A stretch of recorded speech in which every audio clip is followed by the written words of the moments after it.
네, 안녕하십니까. 2025년 새해가 밝았고, 내란 속에 윤석열은 체포되었고, 미국의 트럼프 2기 집권을 앞두고 있습니다. 우리가 그동안 윤석열 내란 산성을 공성전을 벌이느라 국제정세에 우리가 좀 관심이 좀 뜸했는데요. 매우 중요합니다. 이제 트럼프 집권 2기 시대에 이 국제정세가 어떻게 변화하고 우리 앞에 어떠한 정세가 다가올지 오늘 이 분야에 대해서 오랫동안 연구하셨습니다. 한신대학교 이혜영 교수님 모셨습니다. 교수님 안녕하세요. 안녕하세요. 네, 그동안 오랫동안 국제 정치 정세 분야를 연구해 오셨는데요. 제가 이제 처음으로 좀 여쭤보고 싶은 거는 2025년 새해에 그동안 교수님이 다른 방송에서 패러다임의 전환이 있을 것이다라는 말씀하신 것 같아요. 우리가 좀 주목해야 할 새해 국제 정세의 변화는 어떤 게 있을까요?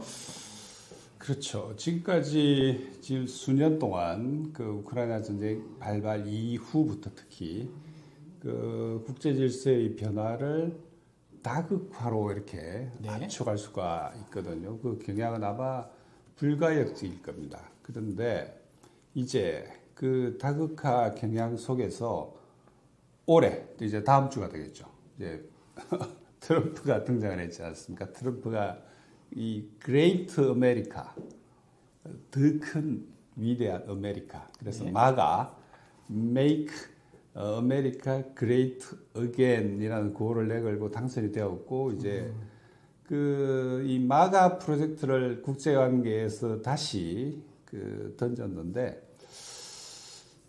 이게 보통 또 다극화도 이렇게 감당하기 힘든데 이 마가 프로젝트 역시 우리한테는 굉장한 충격파를 가져올 거라 보거든요. 네.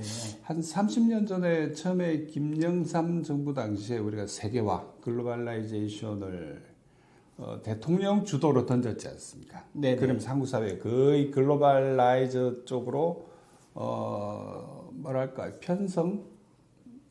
편성이라고 봐야겠죠. 편성하면서 사실은 뭐 그 지난 30년 동안의 한국 경제의 성장이라든가 그다음 우리 사회의 어떤 그 구조 변화를 이 글로벌라이제이션 세계화가 주도해 왔는데 그 세계화는 이제 뭐 누구도 세계화를 지금 다시 이야기하진 않아요.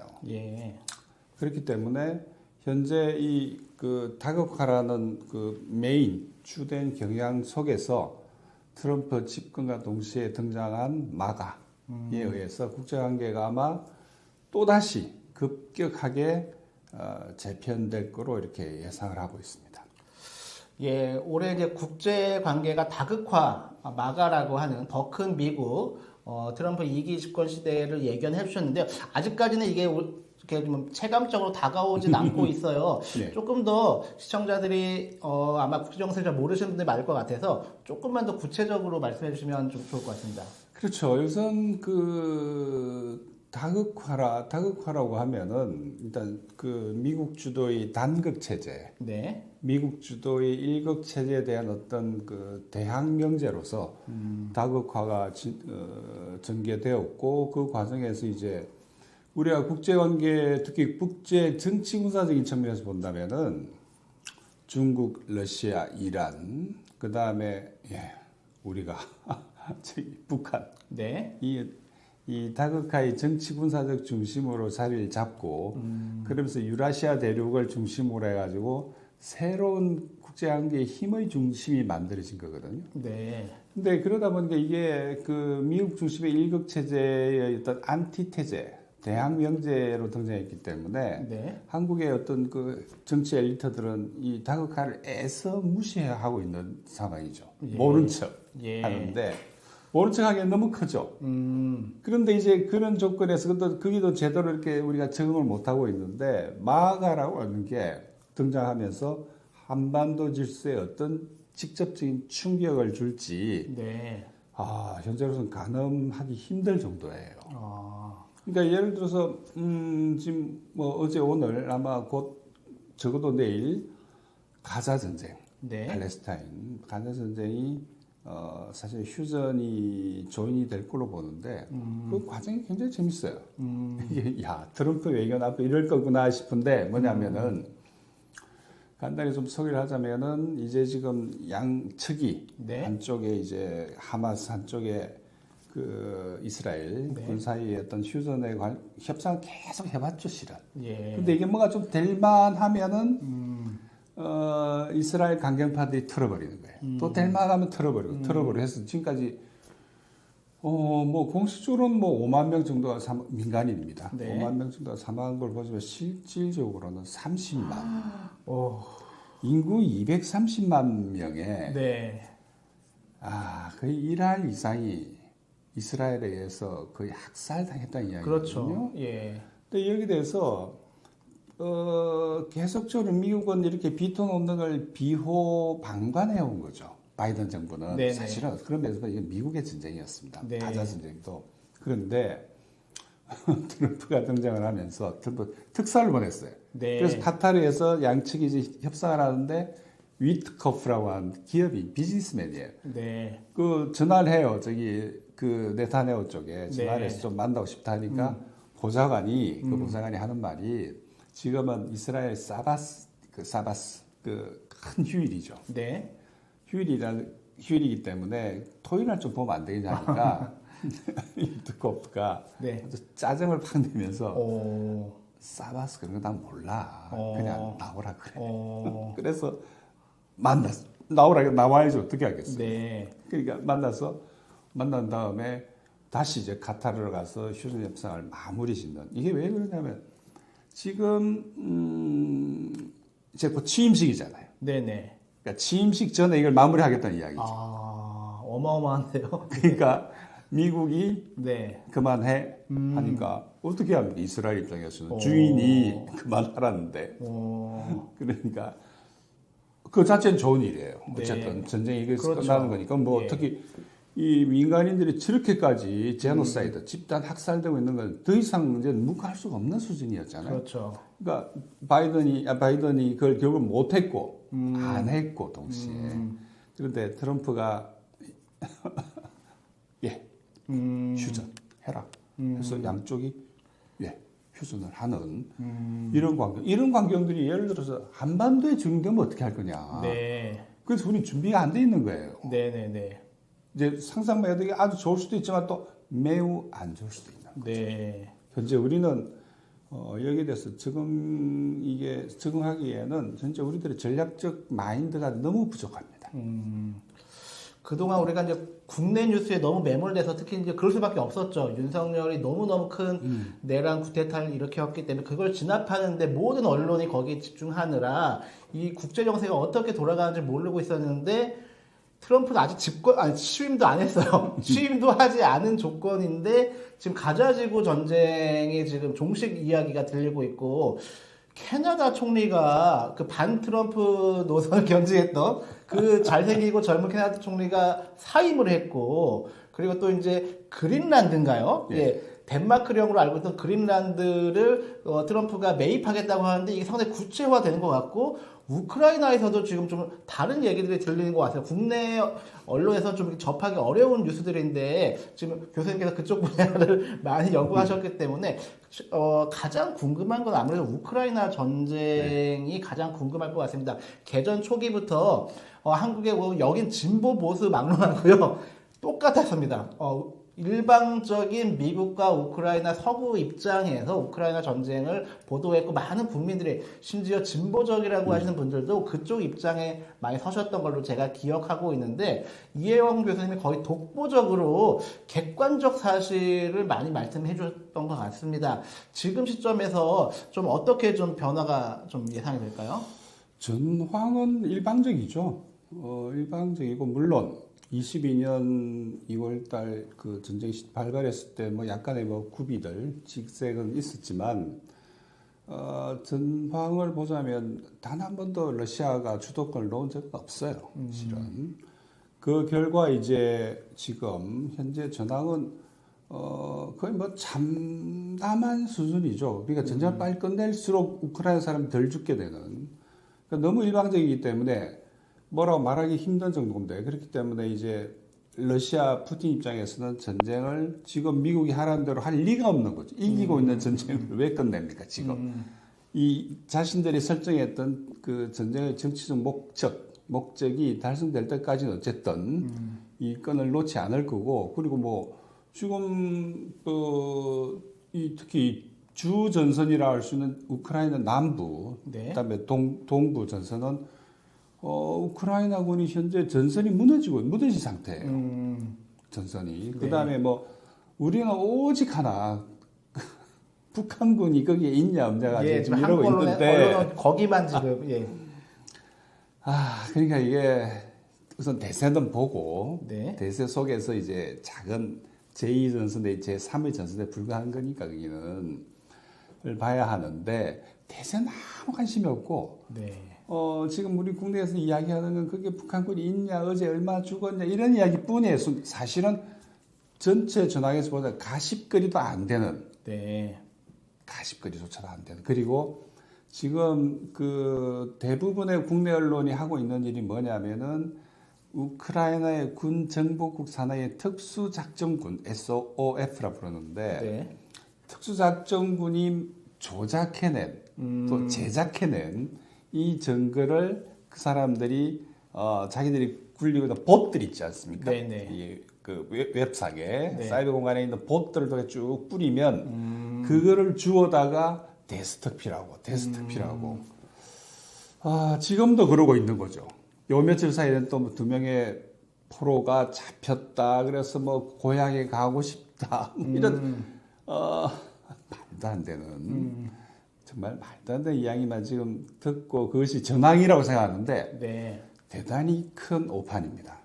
지금 그게 쿠르스크예요. 러시아 땅이니까 그쪽에 보면은 그 처음에 침공했을 당시 작년 8월 달이죠. 네. 처음 침공했을 당시 차지했던 영역의 절반 이상을 이미 상실했어요. 네. 가면 갈수록 불리해지고 있는 상황에서 이 상황에서 젤렌스키가 북한군 파병선을 퍼뜨렸고 또 우리 국정원이 그걸 받았고 네. 우리 언론이 받았고 이제는 미국이 한때 또 그걸 주도하고 있다가 계속적으로 가짜뉴스를 만들어내고 있는 거죠. 조금이라도 신경 써서 보신 분들은 알 겁니다. 이게 이른바 증거들, 파병의 증거들이라고 제시된 걸 보면은 거의 대부분이 조작된 거예요. 네. 그리고 조작들이 이제 조금씩 밝혀지는 거죠. 네. 그렇기 때문에 쿠르스크를 포함해서 지금 우크라이나의 전황은 일방적이다. 일방적이고 러시아의 이건 뭐 승패를 따지기가 좀 민망할 정도로 일방적인 게임을 하고 있는 셈인데, 이런 상황에서 이제 그 트럼프가 등장을 하면서 전쟁을 끝내라. 네. 물론 바이든은 끝내라는 게 아니었어요. 바이든은 확전이었어요. 네. 어떻게 하면 전쟁을 확대시키냐. 그런 가운데 한국이 있는 거죠. 예. 다시 말해서 파병선을 미끼로 한국군과 한국군의 장비, 그리고 한국군의 돈, 한국의 돈 지원을 젤렌스키는 바라는 거고, 뭐 미국 입장에서도 나쁠 거 하나도 없는 거죠. 네. 자신들의 어떤 그 실타리 갈수록 부족하니까. 그 다음에 이번 전쟁은 엄격히 따지면 러시아와 우크라이나만의 전쟁이 아닙니다. 네. 러시아와 나토, 러시아와 미국의 전쟁이에요. 네네. 어제인가요? 페트루셰프 전 안보보좌관이죠. 푸틴에 등장 인터뷰를 했지 않습니까? 앞으로 전쟁을 어떻게 끝낼 건지에 대해서. 그러니까 이쪽에서 하는 말은 뭐 전쟁은 어떻게 협상을 통해서 끝나는 건데, 단 우리하고 미국하고 협상하자. 미국하고만 하겠다. 만 하자. 예. 그러니까 우크라이나는 빼라. 네. 왜? 주인이 미국인데 네. 미국이 돈 되고 다인 거 아니냐? 무기 되고 다 죽은 건 우크라이나 군인이지만. 네. 그러니까 미국하고만 협상하겠다. 이렇게 나오는 거죠. 그러니까 그런 다음에 아마 그 양반 진단으로는 올해 네. 우크라이나는 지도에서 지워질 거다. 아. 네. 우선 지금 왜냐하면 제가 여쭤보고 싶은 거는 우크라이나 전쟁이 상당히 복잡하고 관심 있는 분들은 이게 무슨 말인지 알 수 있지만 그동안 윤석열만 쳐다보느라고 하셨던 분들은 이게 무슨 소린가 할 텐데 하나하나 좀 짚어볼게요. 먼저 지금 한국 언론에 가장 많이 나오는 게 지금 북한군 파병설이고 엊그제부터 젤렌스키가 일방적으로 주장하는 게 북한군 2명을 생포했고 그들의 육성이 지금 보도가 되고 있기 때문에 첫 번째 가장 좀 실체적 진실이라고 할까 궁금한 게 북한군 파병설의 교수님이 파악하시기에 실체적 진실은 어디까지라고 생각하시나요? 단도직입적으로 말씀을 드리면 북한군은 그게 없습니다. 아, 코르스카에도 아예 없나요? 네. 없습니다. 아, 그러면 이번에 그 보도되고 있는 2명 생포도 아까 SOF라고 말씀하셨는데 우크라이나 정보당국 측의 그 오랜 조작 중에 하나로 이렇게 파악을 하시는? 그렇죠. 전에 보면은 뭐 저희 관심이 있으니까 쭉 이렇게 지켜봤지만 그 사진 같은 것도 우크라이나 측에서 상당히 많이 공개했고 그게 한국 언론에 그 보도했는데 그중 예를 들면 미얀마 미얀마 측의 어떤 합동 군사훈련 그런 사진이었다 이런 교수님이 그런 설명도 하셨던 걸로 기억이 납니다. 예. 지금 추정으로는 그게 그러니까 첫 번째 아마 한국에서 동영상으로 그 띄워진 거로 보이는데 일단 그 보도한 건 역시 아까 말씀드린 우크라이나 군 정보국이 굴리는 운영하는 봇들 통해서 그 영상이 나갔고 그걸 이제 거기에다가 AI로 음성을 입혔다고 봐요. 아. 북한 어투에 약간.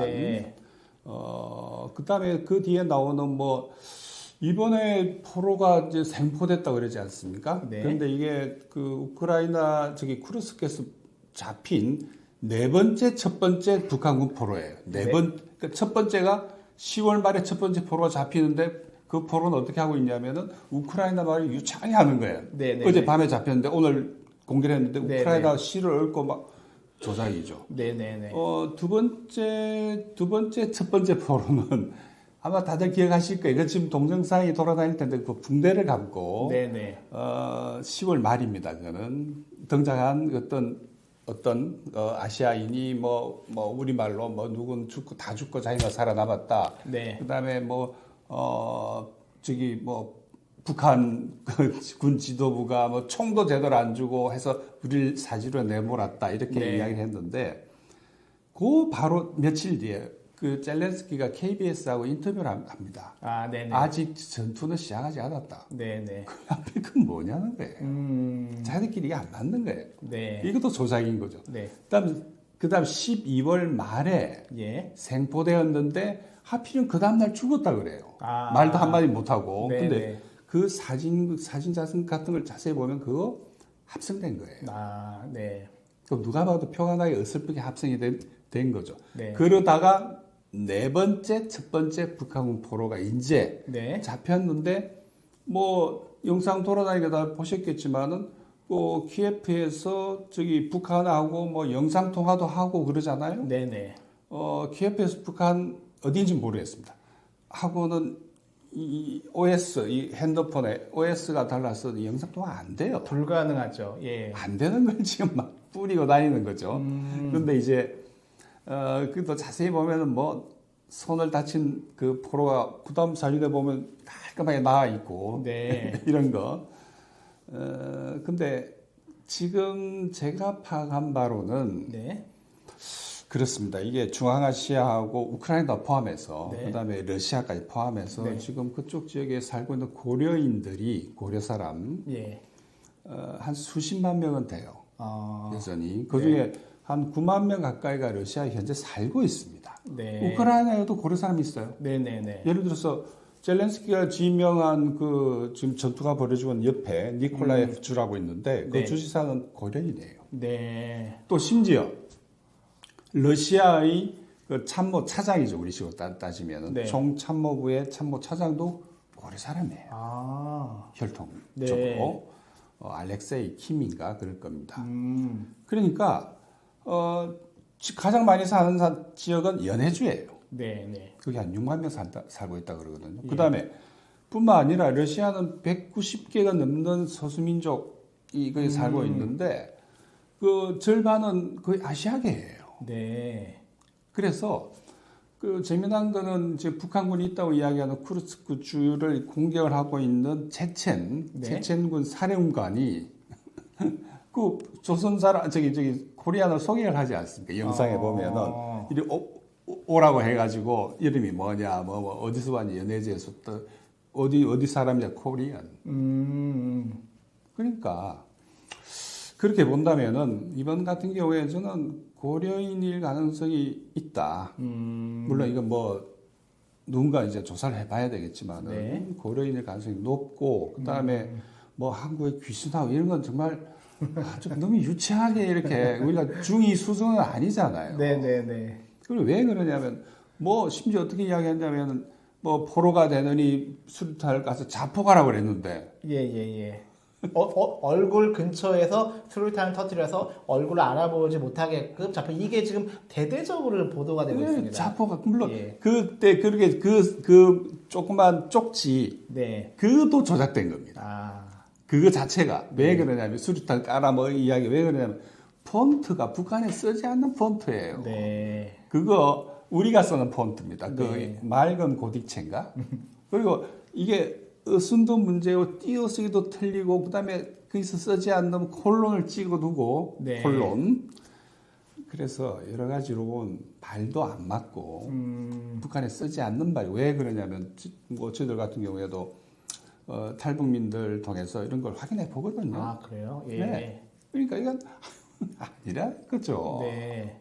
그리고 또 다른 탈북민들 이번에 그 공개된 그 두 사람 같은 경우 북한에 온 사람 아니라는 거예요. 아딱 보면 자기들은 딱 보면 그러니까 네. 물론 우크라이나 사람 서양인들 뭐 저도 뭐 저기 유럽에서 유학을 했지만은 저도 예. 처음에 가면 어디가 폴란드 사람, 어디가 독일 사람, 어디가 이태리 사람 잘 구분 안 돼요. 네. 더더군다나 지금 그 우크라이나 특수부대 같은 경우에 심리전 하는 여기 동양인 누구인지 구분 못 합니다. 대충 눈이 옆으로 가 있으면 동양 사람 해서 네. 찍어서 막 올리는 거예요. 네네네.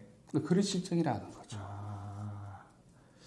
그러면 이제 한간에 처음에 이제 북한군 파병설이 나왔을 때 한간에 좀 돌았던 그 얘기 중에 하나가 북한군 공병을 보냈을 것이다. 전후 복구 또는 현재의 지금 동부 같은 경우는 이미 이제 러시아 측이 이미 다 이렇게 행정을 하고 있기 때문에 전후 복구를 위한 공병이 갔을 거다. 그것도 좀 아닙니다. 그건 굉장히 설득력 있는 이야기죠. 설득력 있는 얘기인데. 왜 그러냐면 지금 저도 바로 며칠 전에 뭐 어디 다른 간접적인 루트를 통해서 확인한 바에 따르면 전후 복구 사업에 제일 필요한 게 노동력이잖아요. 네. 지금 러시아가 지금 국가 전략을 네. 유럽과는 디커플링 끊고 대신 동쪽과 동진 남진 방향으로 잡았는데 그게 연해주죠 결국은. 네. 네. 그렇다면 연해주 쪽으로 방향을 잡았을 때 제일 심각한 문제가 뭐냐 노동력 부족입니다. 제일 심각한 게 노동력이에요. 왜 그러냐면 그 어마어마한 땅덩어리에 살고 있는 인력이 12,000밖에 안, 1,200만밖에 안 돼요. 네. 절대적으로 노동력이 부족한 거죠. 근데 이 부분 노동력 부족에 대해서 푸틴이 자주 하는 이야기예요. 그러니까 북한의 노동력이 저는 그쪽 그 시베리아 쪽에 투입되어 있을 가능성이 매우 높다. 동시에 이쪽 전후 복구 사업을 하고 있는 쪽에서도 투입될 가능성이 매우 높다. 근데 이거는 파병이 아니라 파견이죠. 파견. 예. 병력이 아니라 인력이죠. 네. 근데 저는 이게 굉장히 가능성이 높다고 봅니다. 그런데 지금 겨울이라서 실내에서 하는 일만 하고 있대요. 제가 뭐 어디 간접적으로 모스크바 쪽에 그쪽을 아는 사람 이야기 들어보면 네. 그렇기 때문에 이 부분 처음에 이게 북한 파병선 이야기 나왔을 때 우리 정부 안에서조차도 네. 이런 의견이 있었어요. 파병이 아니라 파견이고 병력이 아니라 인력이다. 그런데 그 의견이 국정원이 개입을 해서 뭐 위성 사진 나오고 하면서부터 완전히 사라져버린 거죠. 네. 그렇기 때문에 말씀하신 것처럼 상당히 큰 규모의 노동력이 현재 저는 그 시베리아 쪽 그다음에 혹시 지금 전쟁이 벌어졌던 그 복구 사업에 전 들어가 있다고 보고 동시에 우리가 신뢰할 만한 모스크바 주재하고 있는 존 헬머라고 기자가 그 언론이죠. 네. 어쨌든 러시아에 있는 가장 오래 머문 저기 서방 쪽 기자인데 계속하는 이야기 그거예요. 북한 병력이 어디 있냐? 다 노동력이라는 거예요. 네네네. 그러니까 저는 우리는 그걸 부인할 필요는 전혀 없다고 봅니다. 네네. 분명히 다수의 혹은 그 중에는 북한 공병이 포함됐을 가능성도 높다고 봐요. 네. 하지만 전투 병력은 다르다는 문제죠. 아, 그리고 여기서 우리가 또 놓쳐서는 안 될 경우가 이제 북한하고 러시아하고 조약을 체결했지 않습니까? 네네네. 그중에 이제 상호 방위에 관련된 조항들도 있고 또 이 비슷한 조약을 러시아하고 이란이 이제 이번 주에 오늘이가 내일이가 체결하게 돼 있습니다. 예. 그런데 그 체결한 북한하고 북러 조약의 발효일이 12월 6일이에요. 네. 다시 말해서 무슨 말씀이냐면 이제 이 조약을 체약국 즉 어느 한 나라가 외부로 침략을 받았을 때 할 수 있는 모든 수단으로 지원한다 이렇게 돼 있지 않아요? 네네. 그런데 그 조약상 의무가 발생하는 날이 12월 6일입니다. 네네네. 12월 6일 이후에 양쪽이 만나서 예를 들어서 러시아가 야 우리가 병력이 너무 부족한데 좀 병력을 지원해 달라 할 수 있어요 분명히. 네네네. 그런데 이 북한군 파병설이 11월부터 나온 거라는 거죠. 맞습니다. 그전부터. 그러니까 조약상 의무가 없는데 네.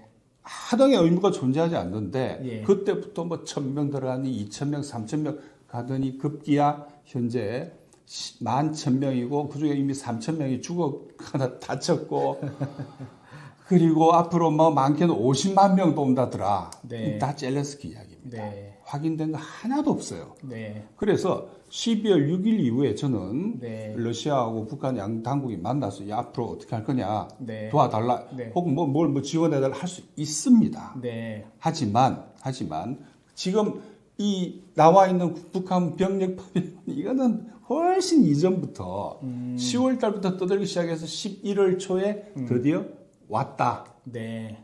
더라 이런 식으로 이제 이야기가 된 거죠. 해서 보면 중요한 거는 정말 이제 국제관계에 대해서 조금만 초보적인 이해만 가지고 있어도 이거 아니라고 충분히 이야기할 수 있어요. 예. 그리고 병력 예를 들어 병력이라 했을 때 지금 전선에 투입되는 러시아 병력이 70만 명입니다. 오.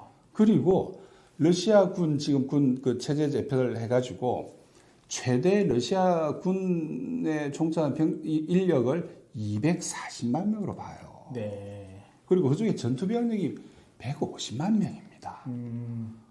150만 명. 네네. 그리고 전황이 절대적으로 분리해서 예를 들어서 할 수 없이 뭐 외국군 지원을 받는 경우 생각할 수 있죠. 분명히 가능해요. 네. 하지만 지금 전황 자체가 외부의 병력 지원을 필요로 하는 단계가 아니고 그런 상황도 아닙니다. 네네네. 그리고 조약상으로도 의무가 12월 6일 날 발생을 했고 네네네. 그러니까 있을 수 있는 국제관계상의 모든 경우를 다 따져봐도 북한군 파병의 근거는 없다. 네.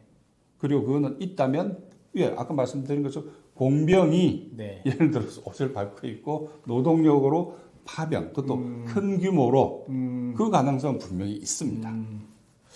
지금 이제 교수님 말씀을 잠깐 정리해 보면 지금 한국 언론에 연일 보도가 되고 있는 북한군이 지금 우크라이나 전장에서 지금 전투를 벌이고 있고 그 중에 한 최근 보도는 2명 정도가 생포되어서 북한 말로 방송하는 것이 지금 연일되고 있는데 교수님 말씀은 북한군 파병은 우크라이나 정보당국 측에 다 조작이었고 그동안 일관된 조작이었고 이번 그 2명 생포 북한군 역시도 조작의 결과로 보시고 계시고 다만 북한 공병이나 또는 북한의 노동력이 우크라이나 동부 쪽이죠. 돈바스 지역 쪽에 파견되어서 노동력을 제공하고 있을 수는 있다. 근데 저는 거기가 좀 더 신빙성이 높은 게 그 돈바스를 포함한 동부 지역 이제 그 러시아 측이 장악을 한 이후에 가장 먼저 수교를 맺은 게 북한이었습니다. 지금 그걸 우리 국내 언론에 잘 나오지 않았는데 수교국이 그러니까 북한의 입장에서는 러시아하고만 수교인 게 아니라 우리가 알고 있는 우크라이나 동부 지역의 그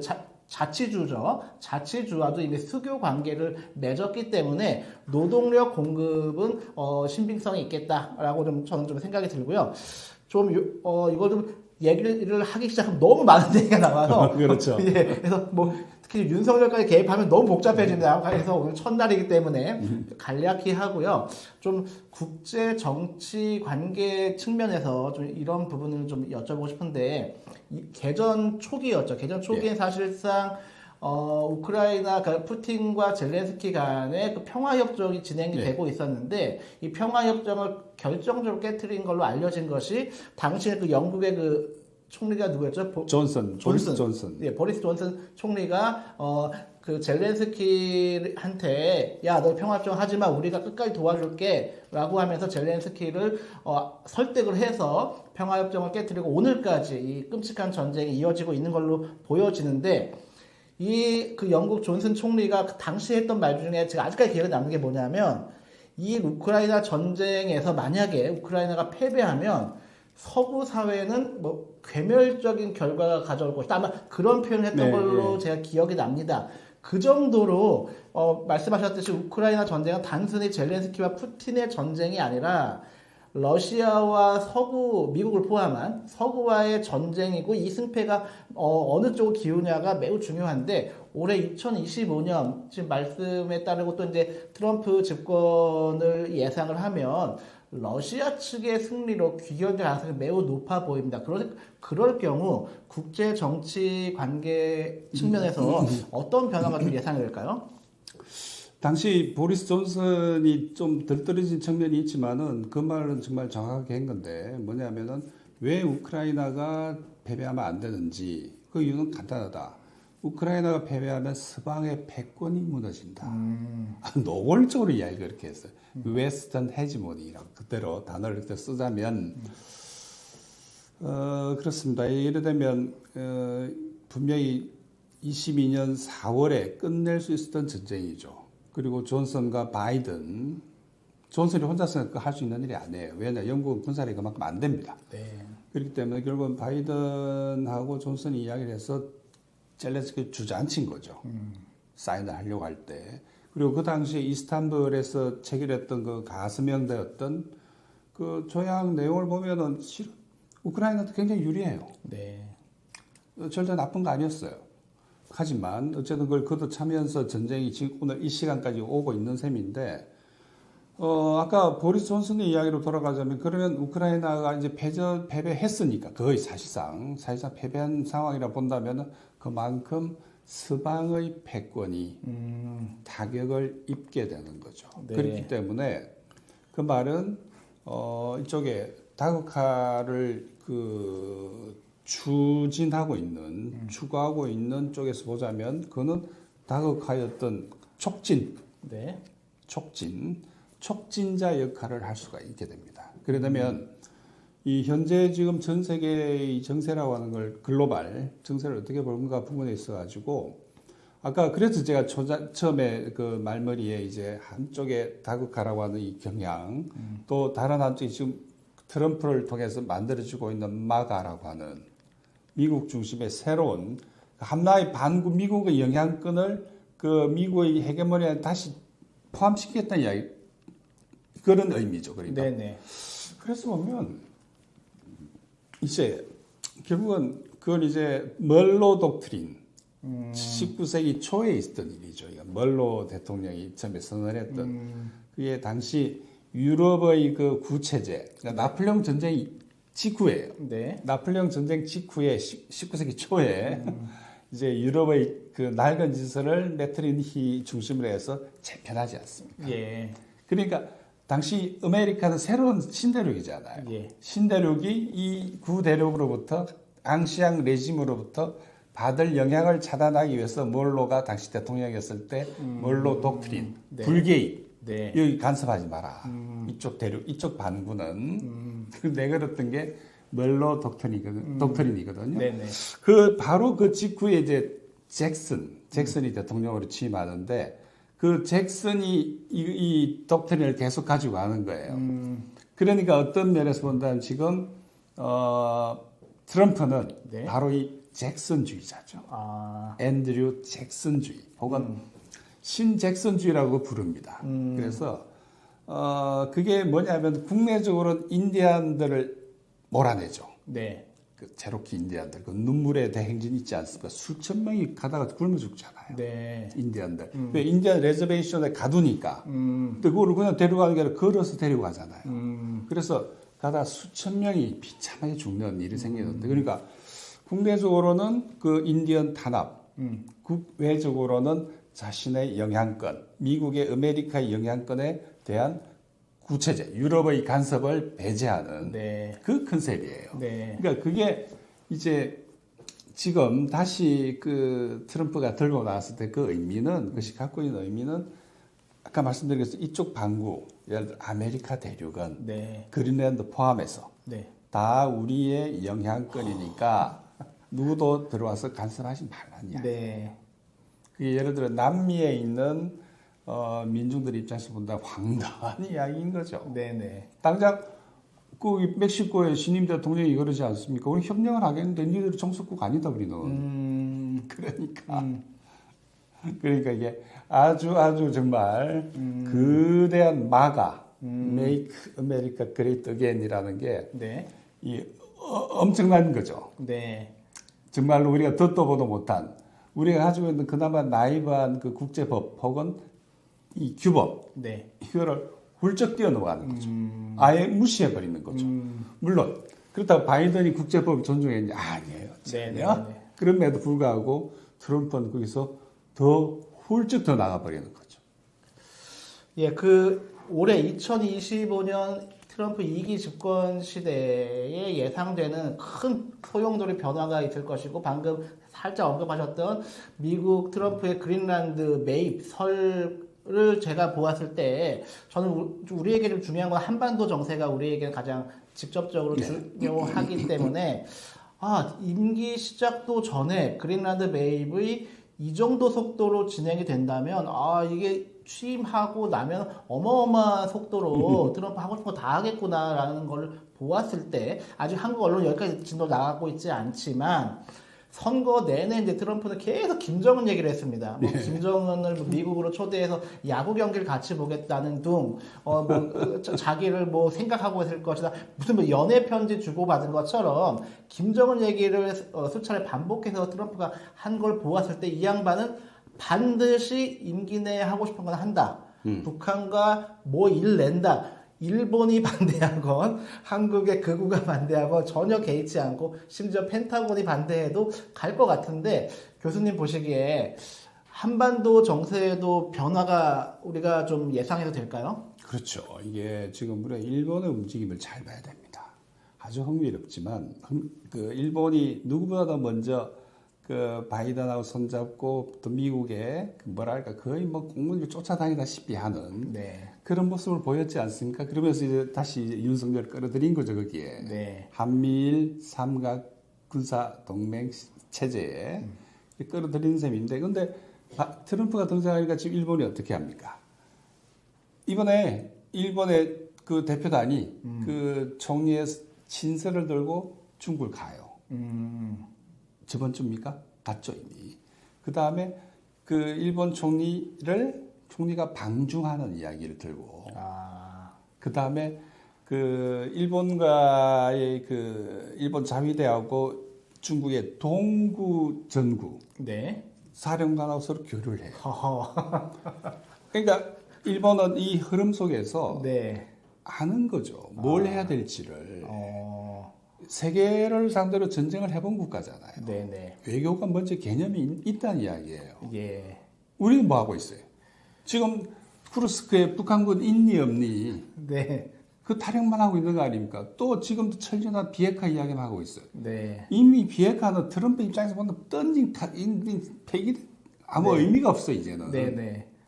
의미 없는 걸 붙들고 헛개비를 붙들고 있다는 의미죠. 네. 그렇게 보자면 이제 뭔가 또 소용돌이가 막 격편이 오는구나 하는 의미인데 일본은 그러고 있을 때 우리 뭐 하고 있냐는 거죠. 아무 생각도 없는 거예요. 네. 다그가 뭔지 그다음에 뭐 마가 뭐 오직 쿠르스크에 북한 몇 명이 죽었냐. 네. 이게 지금 못해도 이렇게 못할 수가 없다 하는 생각을 하게 되고, 그 다음에 그렇습니다. 이제 그 트럼프가 말한 대로 김정은 그 하고는 뭐라 그럽니까? 뭐 서로 미싱 그리워하는 사이라고 네. 하니 브로맨스가 어떤 형태로도 진행이 될 거지만 네. 과거처럼 트럼프 1과 트럼프 2 사이에 그 질적인 차이가 있어요. 아주 구조적인 네. 구조적인 질적인 차이가 있는 게 뭐냐면 그게 바로 다극화입니다. 아, 그 사이에 세계가 그만 확 변해버린 거예요. 네. 그 트럼프 1기하고 2기 사이에 네. 이 변화된 조건에서 트럼프가 던진 게 마가 아닙니까? 네. 네. 그래서 아까 말씀드린 것처럼 트럼프식의 멀로 독트린, 혹은 뭐 도널드 트럼프니까 돈로 뭐 네. 독트린 이렇게도 이야기를 해요. 재미나게도 그렇게 보면 이 보십시오. 벌써 이 변해가는 이 구조적인 이 변화가 이제 어느새 벌써 손에 잡히기 시작하는데 우리 같은 경우 언론 전혀 관심이 없어요. 여기 대해서. 네네. 오직 하나 미국만 바라보고 있으면 될 거라고 그 바라보고 있는 미국이 이렇게 변해버렸는데 그럼 우리는 뭘 쫓아야 돼? 어디를 바라보고 누구를 쫓아서 가냐 이거예요. 네. 그런데 일본은 벌써 흐름을 잡고 있는 거죠. 해서 중국하고 트겠다는 거예요. 중국하고. 그런데 작년 말에 그 미 의회 조사국 예. CRS라고 합니다. 그 네. 초당적인 우리 의회 비슷한 우리나라 국회에 있는 거하고 비슷해요. 네. 입법조사처하고 그 초당적인 기구인데 여기서 한국에 대한 한국의 정치 위기에 대한 보고서가 나왔어요. 예. 그 보고서에 보면은 이 사람들 관심은 딱 그겁니다. Geostrategically 앞으로 이 위기가 미국에 어떤 영향을 줄 거냐. 네. 그러니까 지정학이죠. 아, 그러니까 첫째로 대북 관계가 어떻게 될 거냐. 네. 예를 들어 이제 윤석열이 이제 탄핵이 되었으니 그럼 네. 새로운 정부 누가 될지 모르지만 북한과의 관계를 어떻게 할 거냐. 네. 두 번째 중국과의 관계를 어떻게 할 거냐. 네. 세 번째 일본 간의 관계. 네 번째 한미일 삼각 군사 동맹에 대해서 어떨 건가. 거기에 대해서 이쪽에 그 보고서 내용이 그렇습니다. 지금은 야당 후보는 네, 북한하고는 인게이지먼트. 네. 과거에 뭐랄까요 거기 개입 정책 그러니까 햇볕 비슷한 네. 그런 관여 정책을 쓸 가능성이 높고 중국하고는 친하려고 할 거고 네. 일본하고는 한미일처럼 윤석열처럼 그렇게는 안 할 거로 보이고 네. 네. 한미일 삼각 동맹 관계 동맹도 어떻게 될지 잘 모르겠고 네. 해서 믿을 수 없다 음. 그 이야기거든요. 그러니까 벌써 어떤 의미에서 본다면 우리 그 지금 정치 과정 진행 중인 다시 말해서 지금 탄핵 그다음에 뭐 대선 쭉 갈 텐데 네. 여기에 대해서 이건 안 된다는 이야기죠. 네. 지정학적으로 볼 때 자기들을 이익하고 배치된다고 하는 거죠. 한반도 평화라고 하는 것이 네. 우리가 생각하는 쉽게 생각하는 그것이 자신들의 지정학적 이익하고는 상충된다고 하는 거예요. 그러니까 어떤 형태로든 지금 대리대사를 보냈잖아요. 아주 네. 예외적으로. 예. 임기가 다 끝난 자기 대통령이 와서 임명을 할 자리를 네. 이미 찍어놓고 나가잖아요. 그 말은 방금 말씀드린 그 지정학적 그 미국의 지정학적인 네. 혹은 지정 전략적인 이게 관련된 네 가지 사항들을 네. 챙기라는 이야기죠. 그리고 거기에 맞는 인물이 차기 대권이 글로 가야 된다 이 이야기예요. 그러니까 이 뭐 겉으로 굉장히 추상적으로 들리잖아요. 제가 말씀드린 것들이 네. 아니죠. 이게 자꾸 좁혀서 들어오면 바로 우리 이어폰이 문제가 되는 거죠. 네.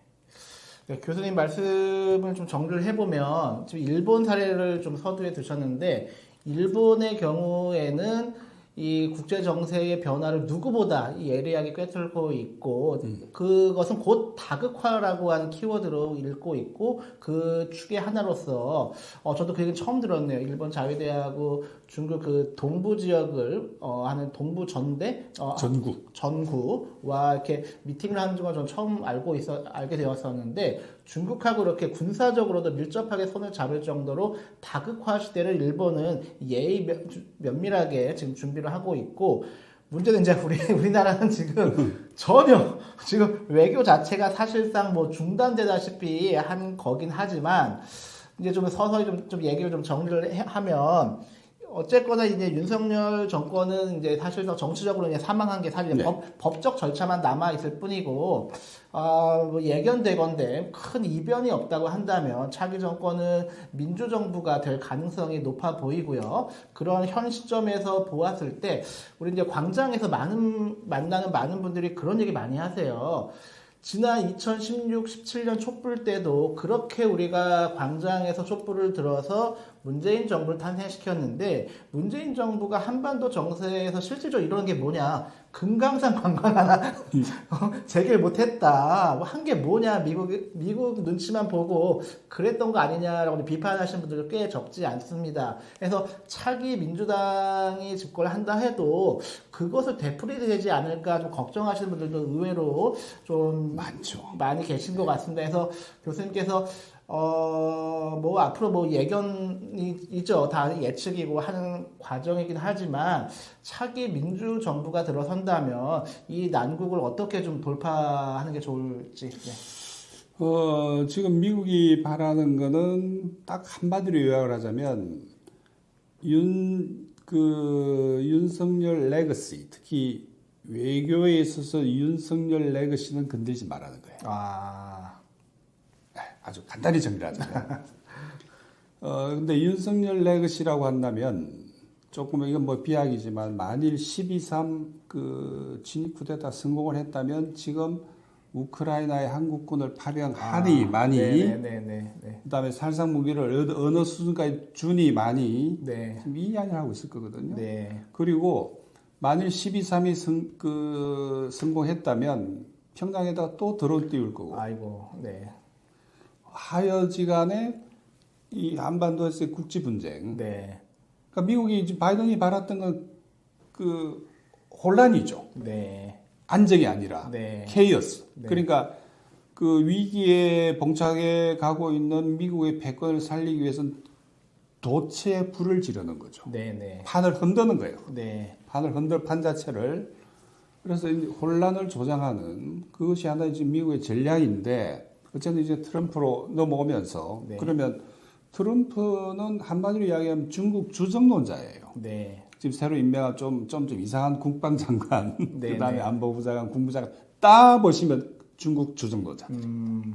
그리고 트럼프 자신도 아닌 것도 아닌 거고 그렇다 그게 꼭 전쟁이다. 그건 또 그렇게 말할 수는 없지만 그렇게 본다면 말씀하신 것처럼 많은 분들이 의외로 문재인 2를 가장 우린 또 우려하고 있는 거 아니에요?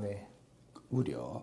그런데 이제 그럼 정리를 해보자면 지금 미국의 입장은 트럼프의 입장도 아마 그렇게 갈 거예요.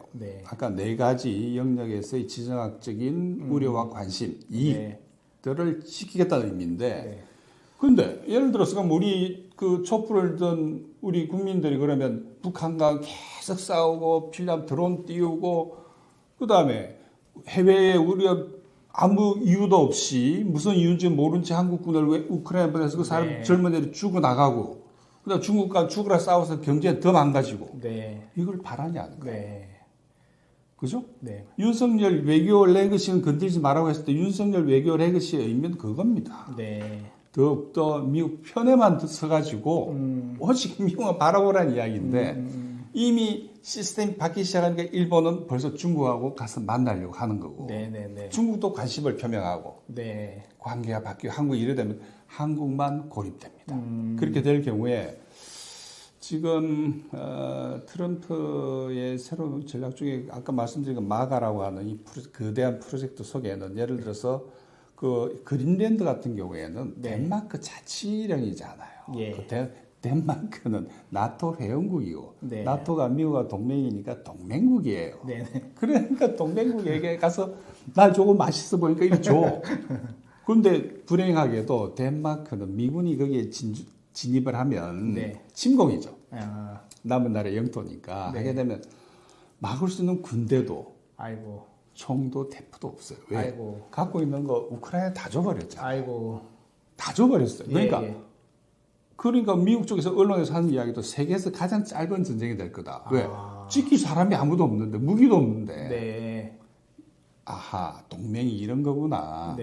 그래서 저는 그 동맹 궁핍하라고 표현을 만들어 쓴 적이 있는데 제 책에서 딱 그 상황이에요. 네. 동맹을 궁핍화, 다시 봐, 동맹에다 빨대 꽂아가지고, 자기들 만 잘 살겠다는 이야기예요. 네네. 그러니까 지금 그 마가라는 개념이 그러다면 한국은 예외다 그게? 무슨 예외 우리가? 그러니까 미국이 볼 때 그 글로벌 차원에서 그 동맹 혹은 뭐 봉신국이라고 그러죠. 베슬. 네.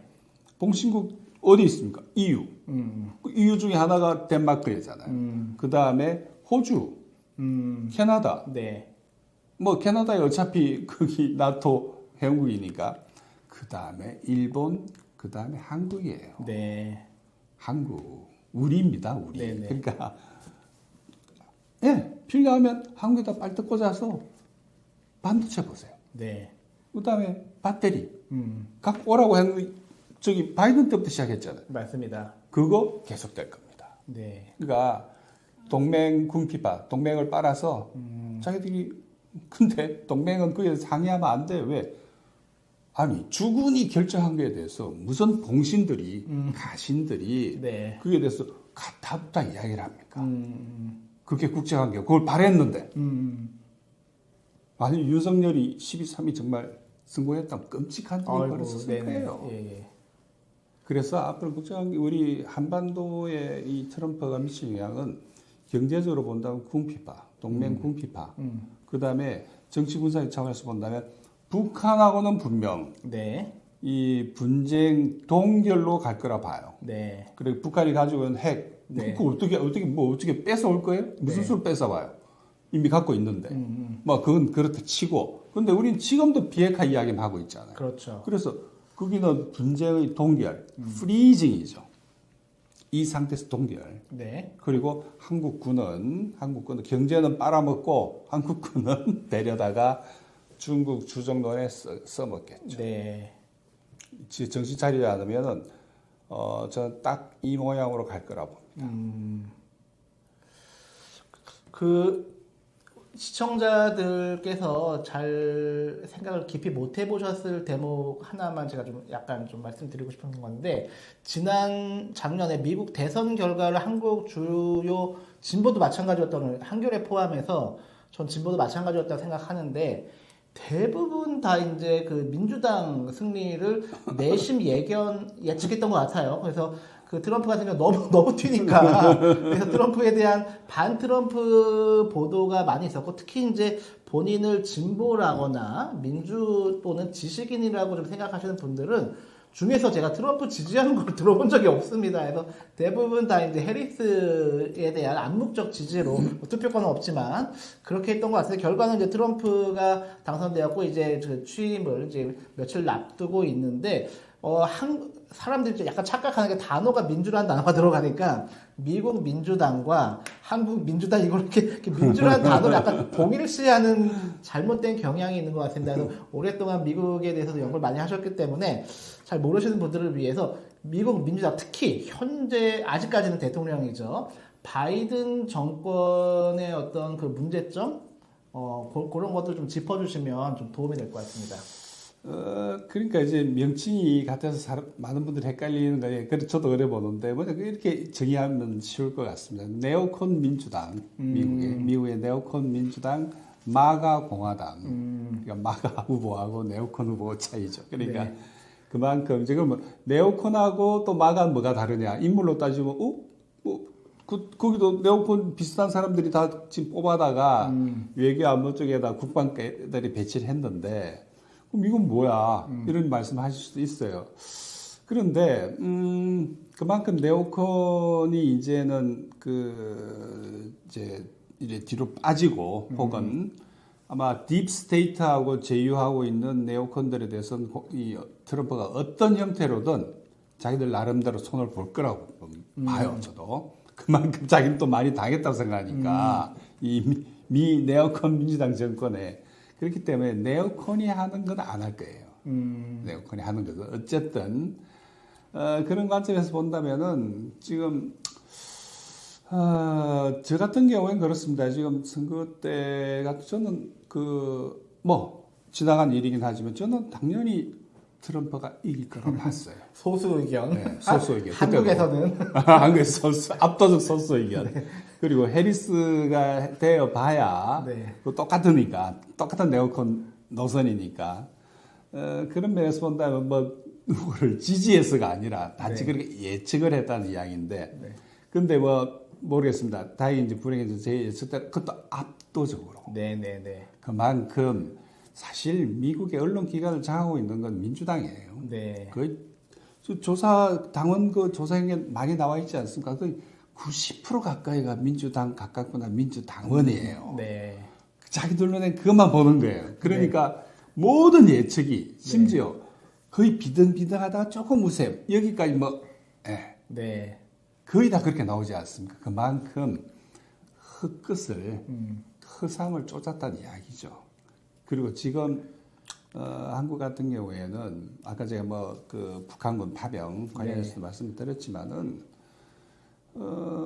저 혼자 글쎄 많이 뭐 애를 썼죠. 이렇게 그렇게 보면 안 된다고 하지만 언론이 매일매일 뿌려대는 건 감당 못합니다. 네. 그렇기 때문에 지금 우리가 지금이라도 그 저기 윤석열 외교 레거시를 어떻게 청산할 것인지 그렇다고 해도 우리가 미국하고 무조건 싸울 수는 없는 거니까 그렇다면 적절한 타협점이 어디에 있는지 그게 우리 외교로 어떻게 나가야 되는지 우리 토건 국방 정책까지도 그 부분을 지금 당장 고민해야 된다 봐요. 네.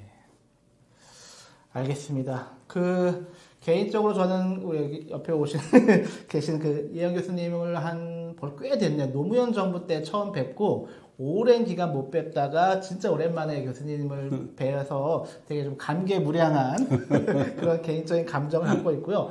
무엇보다 중요한 거는 이 국제 정치 관계에 대해서 교수님처럼 이렇게 일관되게 좀 뭐랄까요, 좀 독보적인 그런 스탠스를 취하신 분을 제가 잘 보지 못했습니다. 근데 우크라이나 전쟁에서도 정말 거의 제가 볼 때 99대 1 정도의 정말 이건 수치가 맞을 겁니다. 근데 이게 과장이 아니고요. 정말 99대 1 정도의 포지션으로 진실을 알리기 위해서 상당히 노력해 오셨던 걸로 저는 알고 있고, 그래서 앞으로 좀 시간이 좀 혹시라도 되시면은 조금 더 저희와 함께 방송해 주시면 감사하겠다는 말씀 드리고 싶고요. 끝으로 첫 키워드가 다극화라는 말씀을 해 주셨습니다. 그런 취지로 교수님과 좀 뜻을 함께 하시는 분들께서 다극화 포럼이라는 것을 최근에 아마 결성을 하신 걸로 알고 있는데, 시청자들에게 다극화 포럼에 대한 소개 좀 부탁드리겠습니다.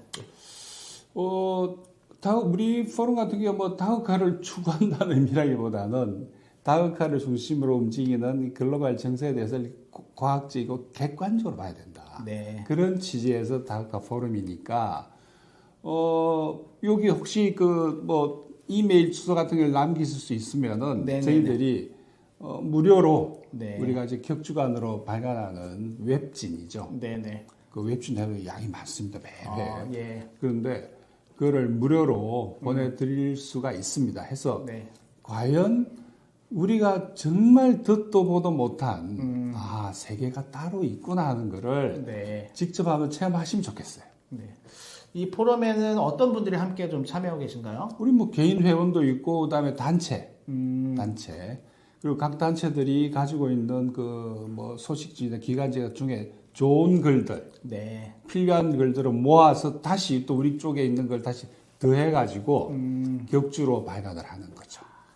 알겠습니다. 이 방송 보시는 분들은 제가 한번 밑에다가 창에 올릴 테니까요. 다극화 포럼에 대해서 한번 검색도 해보시고 관심 있는 분들은 그 관련 자료도 좀 살펴봐 주시면 좋겠습니다.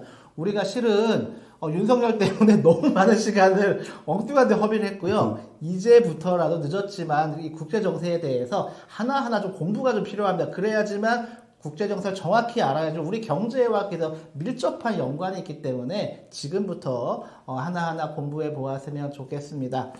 네, 오늘 처음으로 귀한 시간 내주셨는데요. 끝으로 이 방송 보신 시청자분들께 한 말씀 좀 부탁드리겠습니다. 예, 말씀드린 것처럼 이메일 주소 남겨주시면은 저희들 웹진을 보내드릴 수가 있고, 그 다음에 그걸 통해서 새로운 어떤 논의의 장을 만들어야 되고, 궁극적인 목표는 그 한국 우리의 핵심이 뭐냐, 한국의 핵심 이익이 뭐냐, 그리고 나아가서 우리의 그랜드 스트래티지가 뭐냐, 그게 없어요 우리는. 네. 그게 제일 큰 문제예요 우리 외교에, 우리 국제관계에. 그래서 지금 자칫하면 19세기 꼴이 날 수밖에 없는 게, 왜냐니까 지금 트럼프가 하고 있는 적을 보면 지금 극초음속 미사일이 날아가는 시대에 사실은 내용은 19세기예요. 네. 지금 19세기가 다시 온 거예요. 네. 그래서 앞으로 어떻게 하면 이 어려움을 헤쳐나갈 수 있을지 같이 고민할 수 있는 자리가 됐으면 좋겠습니다. 네, 오늘 귀한 시간 내주셔서 정말 감사하고요. 오늘 방송 여기서 마치겠습니다. 감사합니다. 감사합니다.